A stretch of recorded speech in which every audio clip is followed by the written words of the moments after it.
Here's the big question. How is it that most entrepreneurs hustle and are always busy and struggle to take just one step forward only to fall two steps back?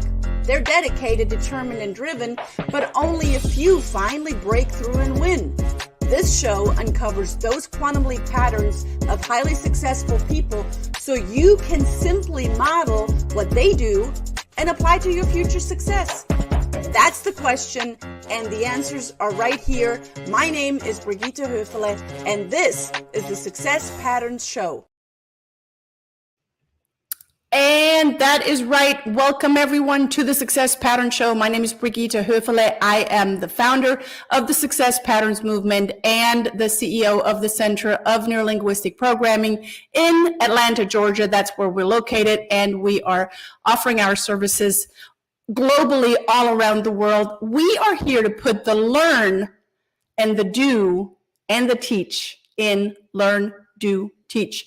This show was designed with your success in mind, and we are doing that with incredible guest experts, because the quality of your success that you might have today and that you're wanting for this year. I mean, this is the first Success Pattern Show in 2023. Hello, celebrate with me. Your success in 2023 starts with your attitude towards it.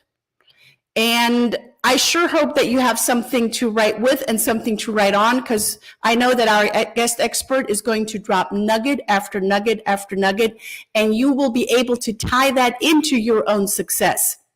Success is an interesting thing because it shapes its meaning within each individual success seeker. Everyone has a different definition of success, and most of the time it has nothing to do with money. Money is the byproduct, if you will, of what they consider success. Success is modeled.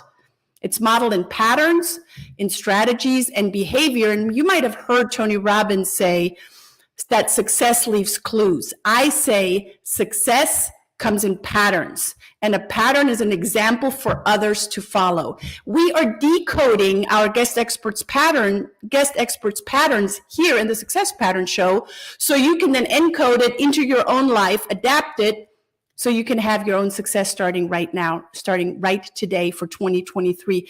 As humans, we're hardwired for hands-on learning by living teachers. We are not theoreticians, because they just kind of talk a good game. Here are grand masters at work, and we're going to give you tips on how to model success, because success is already yours. And we have a great show today. We have a very interesting individual, which I would say all of our guest experts are interesting individuals and come from incredible backgrounds. He comes from the belief system that life is lived from the inside out, and success is reaching the inside out. And too many people think and have that belief system that it's the other way around. He lives his life by his own design, and he's never settled a day in his life. He has an incredible past. He has stories that you're going to go, whoa, what?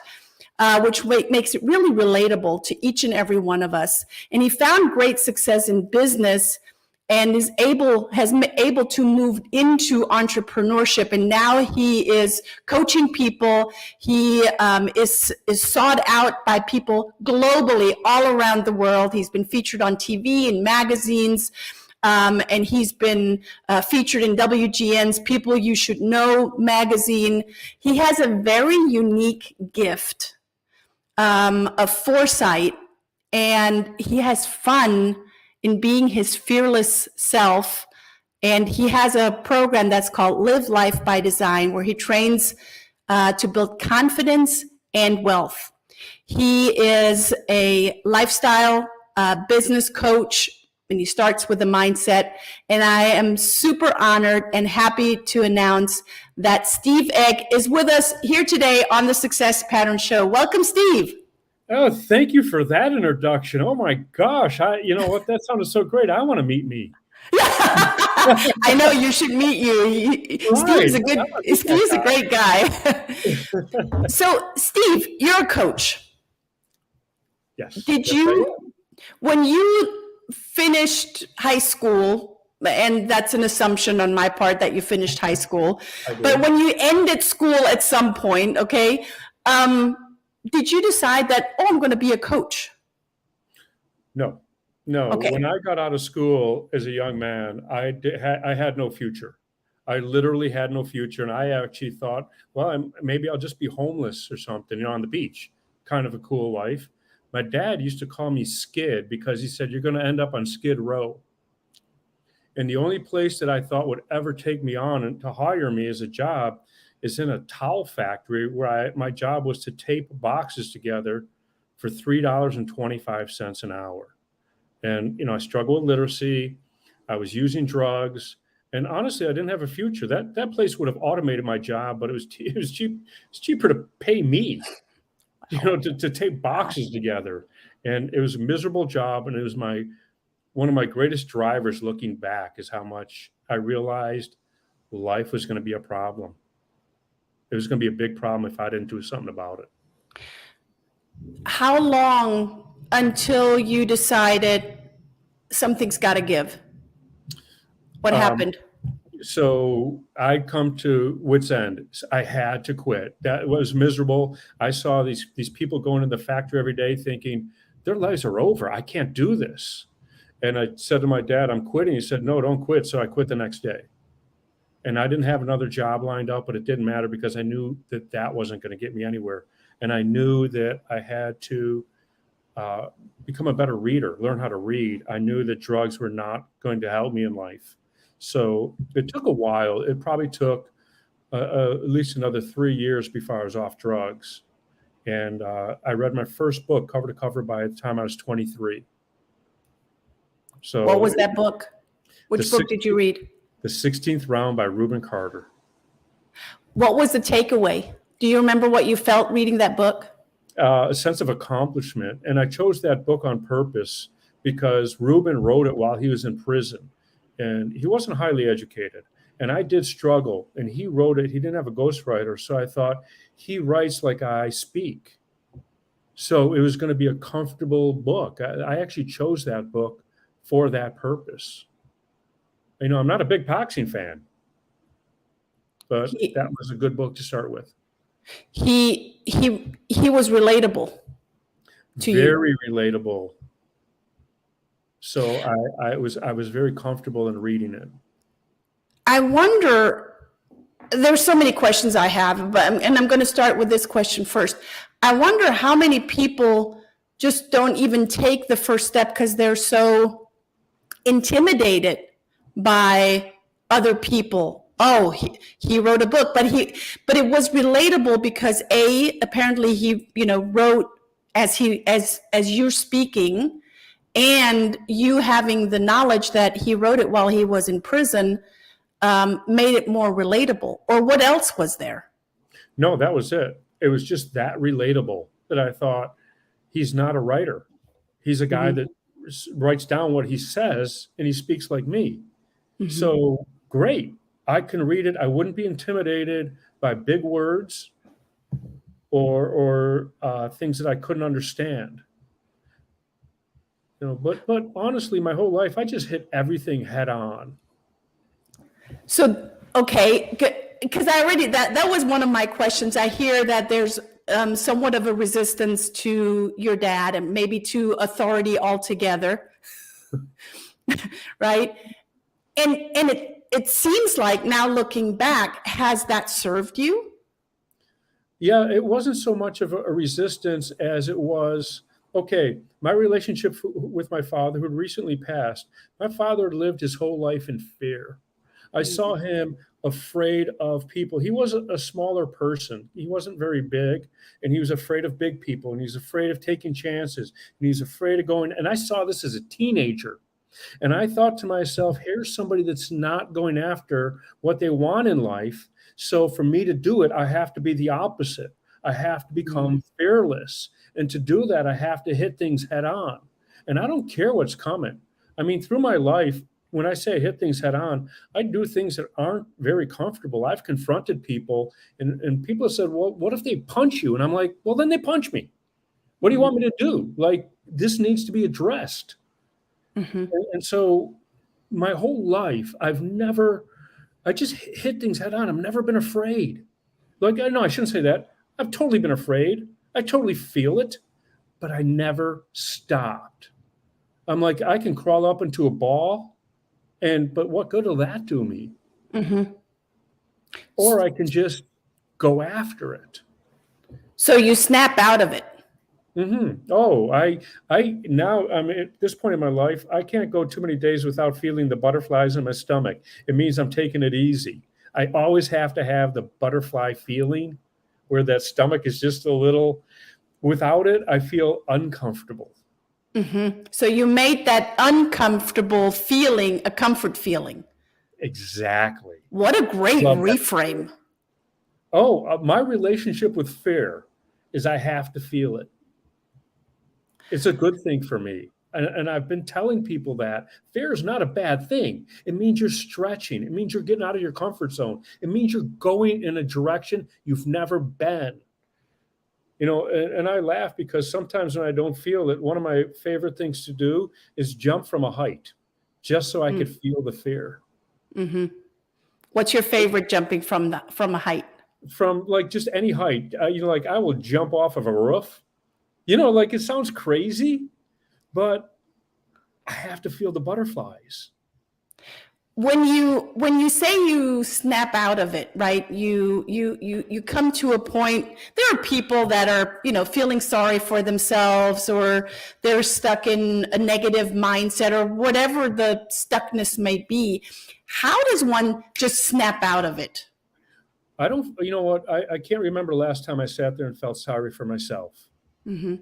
I don't, you know what? I don't have bad days. I might have a bad 5 minutes, but then you just go, wow, you know what? That was really kind of crappy. What can I do about it? And the answers are really simple. Either, hey, can I control that situation? No, then fine. Then let it go. Mm-hmm. So that's how you snap out of it. Can I control it? Yes. Then control it. Can I control it? No. Then snap out and get rid of it. If I can't control it, it's not in my life. So that's a good test question. Can I control it? If it's not in my control, then might as well move on. Right. I don't worry about anything. Mm-hmm. As you're coaching and you're helping other people to snap out of it, it's not just that you have snapped out of it yourself. You have helped, I would say, hundreds of thousands of people snap out of it, including, people that you've worked with in your own businesses. You've built business, you've sold businesses. Talk to us about that and your learnings through that.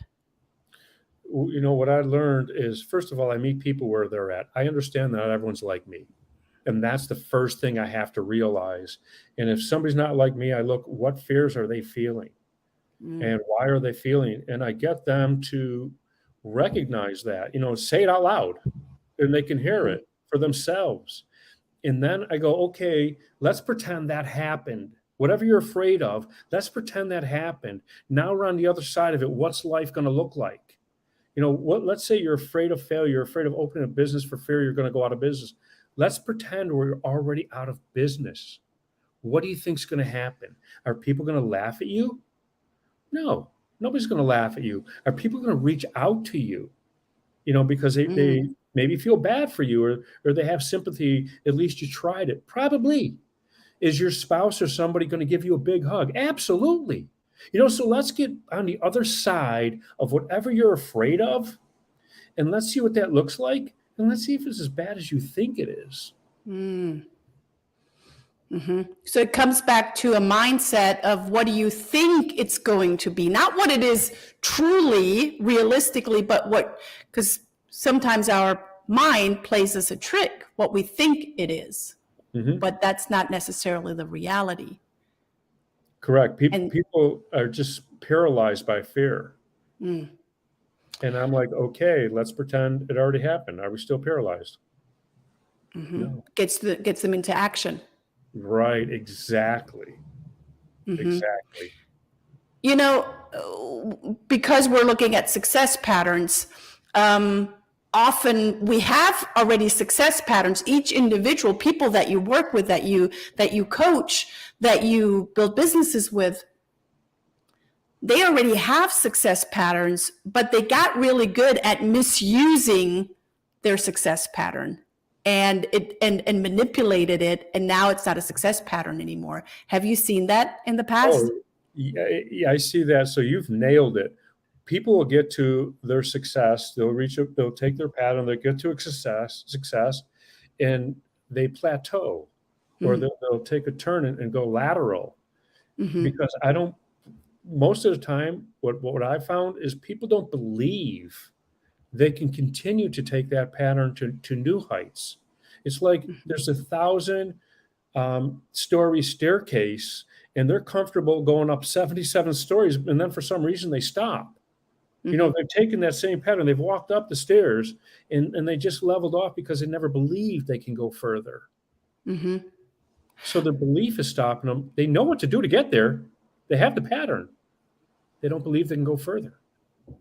And do you think that belief, if say they go the 77, often, and I've just had this conversation with one of my clients today, they go into a mindset of overwhelm of, I can't climb more, because they're looking at the whole rest of the staircase and not to the 78th floor or then the 79th floor, right?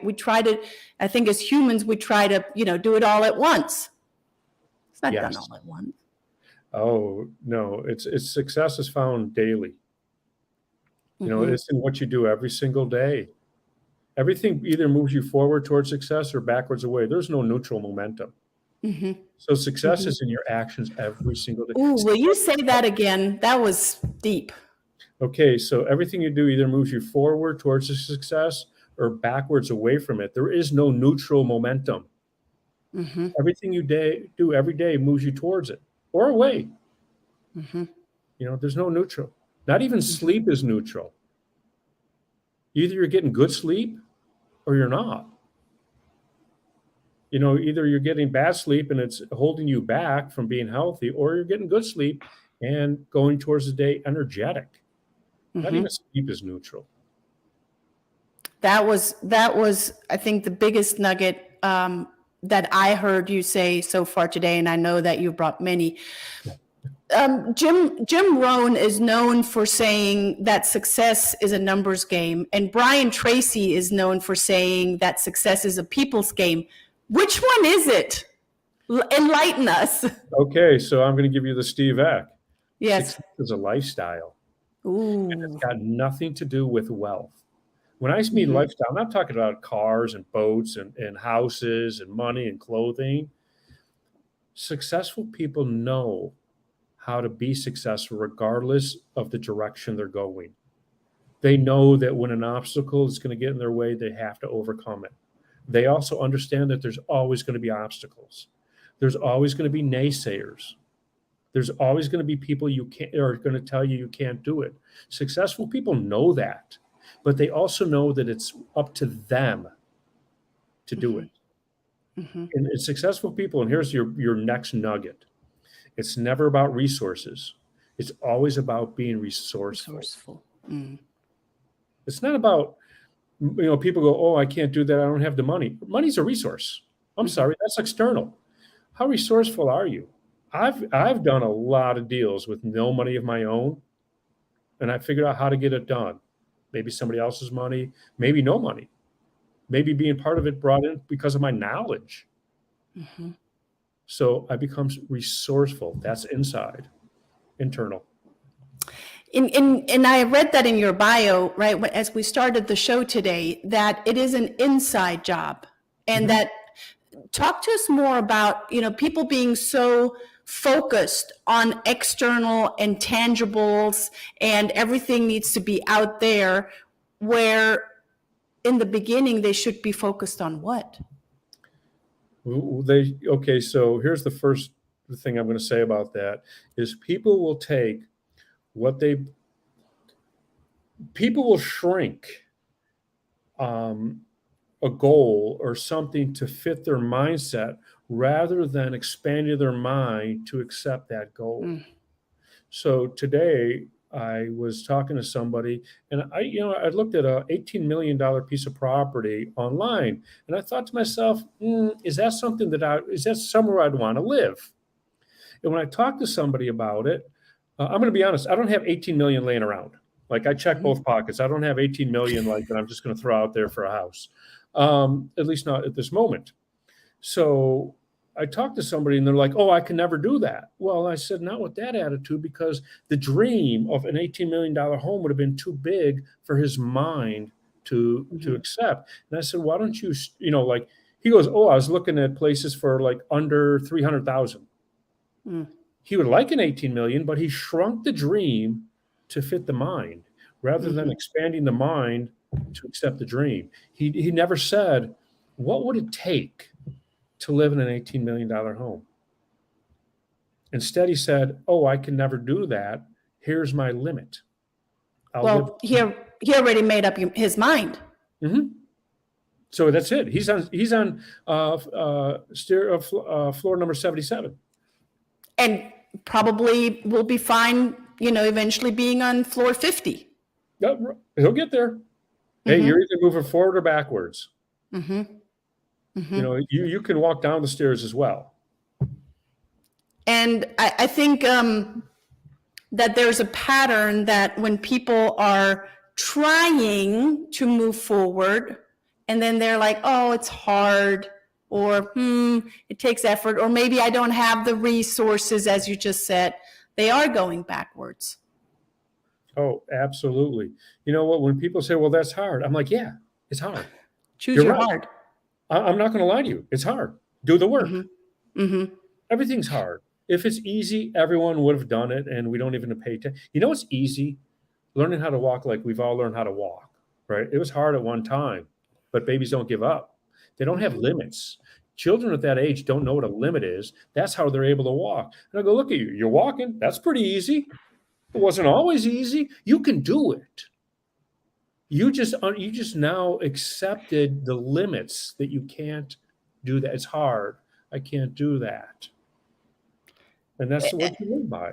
Do you think it's a decision that one makes at some particular time of this takes effort, right? Instead of saying hard, we can just say this takes effort. Are you willing to put in the effort? Is that a decision? Is that a choice? That is a decision. So I guess I've been fortunate. Now, given my past, the way I was brought up with my parents, and I love them, but they both had passed. But I learned at an early age, I was fortunate. Most of our limits come from, how we were brought up. Most of your limits occur before the age of 7 or 8. And I looked at my parents and said, in my lifetime, I will do the exact opposite of you. I see all the failures in them. It's not to say I didn't love them. I see all the failures. And so whatever you do, I will do the opposite. Where most people learn that pattern from their parents and carrying on and give it to their kids, I saw my parents and I saw the mistakes. I saw the shortcomings. I saw the failures and said, I can't do that. So whatever I've learned from you, I will now do the opposite. And isn't that interesting? Because you're talking about the imprint phase that we go through from age 0 or even before we're born up to age around 6 or 7. That we're choosing, even as we're choosing, our subconscious chooses, are we following the same lead that our parents are modeling, or are we doing a complete 180 and going the opposite direction? Absolutely. And I took a 180. What I remember as a kid, like people making fun of my dad or saying something like that, and my dad doing nothing about it. And I thought, oh, hell no. And as a kid, I couldn't understand why he did nothing. And I said, are you kidding? This is not how I'm going to live. I can't live like this. It sparked who you are today. Oh, absolutely. I would not trade my past for anything. If I had the opportunity to do it over again, I would not change a thing. Not that it was anything glamorous, and there was nothing great, but it made me who I am. Yeah. Yeah. Giving gratitude for all of the shit that one goes through shapes you when you make that choice into who you are today. Absolutely. I'm going to share a little something. I don't get out of bed in the morning. I wake up and I lay in bed and I pay gratitude to everybody and everything in my life. And I don't get out of bed until I'm done. The first day I did that, I popped out of bed in about 20 seconds, right? I'm thankful for these 3 people. Bam, I'm out of bed. I can lay there now for 30 minutes, 40 minutes, reflecting on gratitude. I don't put my foot on the floor until I am so grateful for everything I have and everybody in my life. That's beautiful. Yeah. Thank you for that. That's a success pattern all in itself. Because Oh, I think that's what it starts out with, doesn't it? it does. I've never had a bad morning. Heck, that way, I've never had a bad day. I've had plenty of bad 5 minutes. I've had plenty of bad conversations or phone calls, but nothing past that. Because it's a choice. You It is choose. a choice. You choose. Now, you've dropped so many incredible ideas, nuggets, belief systems, success patterns. And I know that there are people watching us, listening to us that say, I like this Steve guy. I want to talk to him. First of all, you brought us something, didn't you? What did you bring? So I coach, and I'm going to tell you right now, if I coach you, you're going to be successful. I take it more serious than most people take their own success. So I'm offering free a 30-minute coaching session. Just go to steveeck.com/contact, and it says, have a conversation. Click on it. It'll bring up a calendar and book it. I mean, does it get any easier than that? And just book it. I'm available. Yeah. You guys go to Steve Eck, that's SteveEek.com/contact, and then fill out the form, send it over to Steve and his team, and get a strategy call. It's totally free, and do it. Absolutely do it. I've met Steve in LA a few weeks ago. Well, yeah, so it's been a few weeks. It was last year, but it's still a few weeks. Sure. And the success that he's had in his businesses, and just the ground itself that he is, just get with him. It's absolutely, in German, we have a word that's called Bereicherung. It is you're going to be wealthy just by knowing Steve. So Steve, thank you for that. And thank you for bringing that gift. How do folks get in touch with you? How do they follow you, like on social or website? How do people get in touch with you? steveeck.com, social media. Again, I'm pretty sure I'm the only Steve Eck. Like, you just on Facebook, look up Steve Eck. Instagram, Steve Eck Official. Steve Eck Official, okay. Yeah, that's where you're going to find me. And so if people just Google Steve Eck, you're gonna come up. Google and you put Steve Eck, I'm going to come up. There's not a lot of Steve Ecks walking on the earth that look like you, especially. No. So I have my hair pulled back because it's more of my professional. But I do have my long dreadlocks. He's got great hair, you guys. When you meet him, he's got great hair. I haven't pulled back for this interview, but yes, I do have long dreadlocks. Fantastic. Steve, I can't wait for folks to get in touch with you. Thank you for being on the Success Pattern Show. What is one nugget that you want to part with today? So I'm going to tell everyone right now, there is no limits to where you can live. You can live life by design. When people see my life, they're always like, wow, that's incredible. And I wish I could live like that. You can. There are no limits. I live an amazing, incredible life, and you can too. That's right. With that being said, Steve, thank you for being here. Thank you for sharing your incredible knowledge and care with the world. Guys, get with Steve Eck, Steve, and then his last name is Ek. It doesn't get any simpler than that. Tune in again next week, same time, same place on Tuesday at 4:30 for the Success Pattern Show. Until then, talk to you. See you next week. Thank you for tuning in to the Success Pattern Show at www.thesuccesspatternShow.com. My name is Brigitte Höfele.